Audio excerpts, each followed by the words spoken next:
Howdy, Connection Group leaders. Happy Thursday. I hope that you are having a great day. Yes, I am coming to you from the men's room here at the church because I wanted to look at a mirror while I talk to you. It seemed more than appropriate considering our passage today.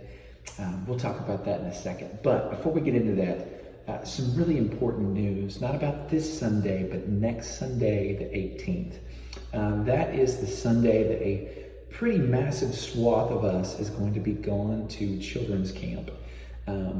This is only the second year that we've had children's camp over the weekend, and this is the first year that we've had children's camp since we've started the 2-service bit. And so, long story short, in order to make everything work, because it gets really, really complicated really, really fast, we're only going to have one worship service on the 18th. Pastor Eric will talk more about that Sunday morning.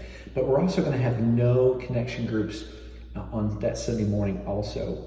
Specifically, there'll be no kids connection groups or youth connection groups. Again, the vast majority of the children are going to be at kids camp. A lot of the students are going to work kids camp. A lot of the workers are going to be gone. And then again, the 9:30 service, that being the only worship service, we would prefer kids and students to be in the worship service. Now, adult connection groups, if you still would like to meet at 11 o'clock or your 8 o'clock time, that's perfectly fine. Do us a favor and let us know so we can make sure the rooms are set up for you.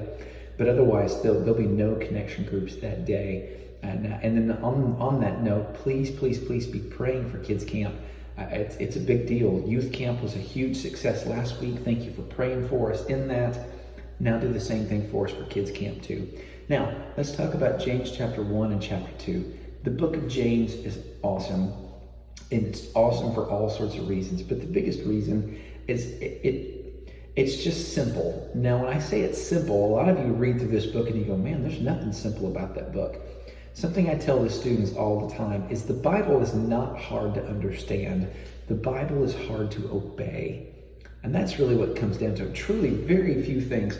Some of the prophetic stuff, yeah, that gets tricky. But by and large, the Bible is really, really straightforward. It's not hard to understand. It's hard to obey.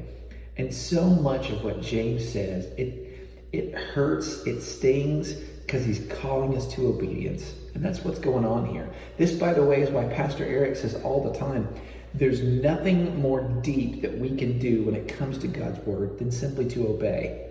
It does not matter if we know all the answers to the scriptures if we don't obey. And that's what James is calling us to. And so when he does the mirror analogy, and it's so good. The reason why I've got my collar popped up is every time I read this passage, I always think about Fonzie. And when he says, some of you come and you just kind of glance in the mirror, but you leave and you don't change anything. That's totally Fonzie. Fonzie frequently looked at himself in the mirror and he would go, hey, right? Because it was all about, I look good, everything's fine. But it really, for us as believers, we need to avoid the Fonzie look, and truly we need to do the female look. And the female look is I'm getting close and I've got the magnified mirror, and if anything, I'm being too hard on myself, right? I know that's the case for a lot of women, my wife included. She just looks so carefully and closely, and everything's got to be perfect. But truthfully, I would rather err on that side when it comes to comparing my life to God's word, as opposed to just going, it's good enough. Or worse still, going like Fozzie, like everything's great, right? So go with the female look as opposed to the Fonzie look.